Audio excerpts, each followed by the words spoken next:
Hello learners of all ages, my name is Mr. Montgomery. I teach 4th and 5th grade math, and today we're going to be learning about decimal place value. Now, at the beginning of the year, we talked about the place value chart, and we're not going to bring out the place value chart just for decimals at this time, because we can draw it up on the board as of now.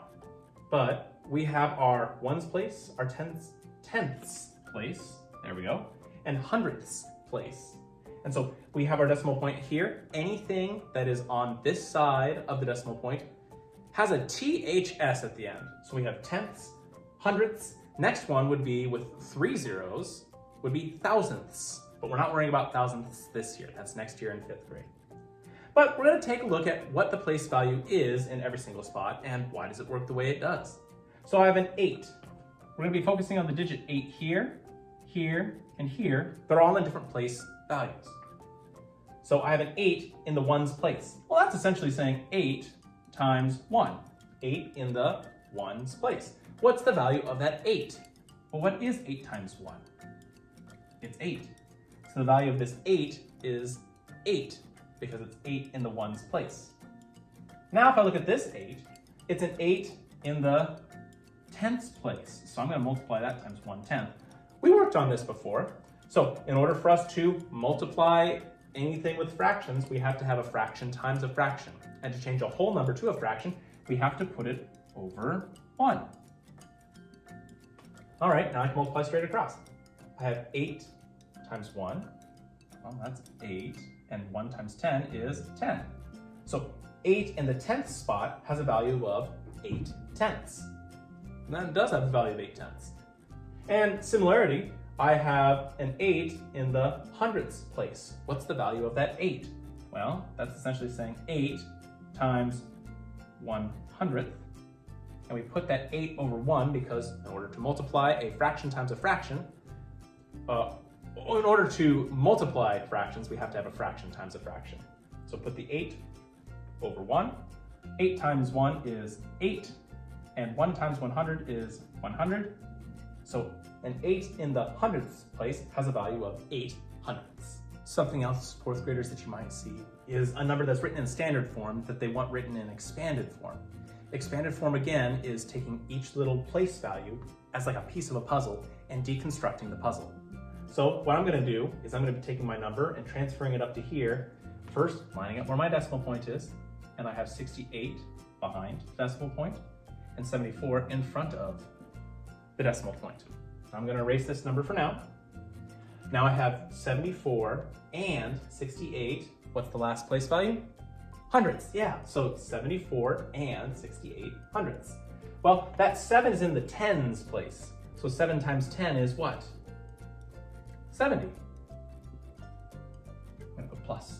I have a 4 in the ones place. 4 times 1 is 4.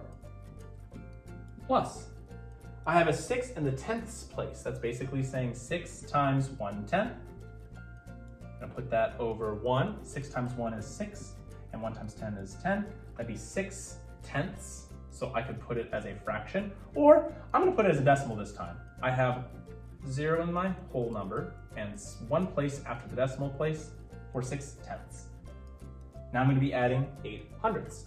Well, that's essentially saying the same thing as 8 times 1 over 100. I'm going to put 8 over 1.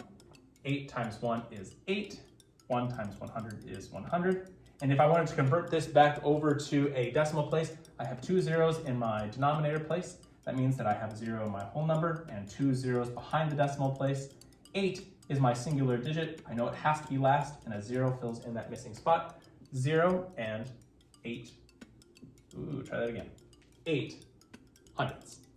So if I erase just a little bit here, my expanded form would look like 70 plus 4 plus 6 tenths plus 8 hundredths for the number 74 and 68 hundredths. All right, my 4th grade friends, if we take a look at page 207 in our workbook, we'll see that we're going to be doing practice problems number 1, 3, and 8. Now the directions say write the place of the red digit, then write the value as a fraction or a whole number. Well, let's do the first one together. So I have the number 4 and 25 hundredths. Well, the 5 is the one that's highlighted in red in your book. underlining the board. The place that I have for this number is 2 digits after the decimal point. 2 digits after the decimal point is in the hundreds place. And if I have a 5 in the hundredths place, well, it's essentially saying that's 5 times 1 over 100. Whenever I want to multiply by a fraction, I have to change it to a fraction. So I'm going to put 5 over 1. 5 times 1 is 5, and 1 times 100 is 100. And I believe they wanted you to write it in fractional form. So 5 hundredths would be the value of that 5 in the hundredths place. You're going to be doing the same thing for number 3 with 8 and 16 hundredths.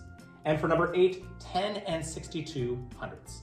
If you have any questions, whether it be trying to find place value or writing it in fraction or decimal form, please let me know when you come to class tomorrow.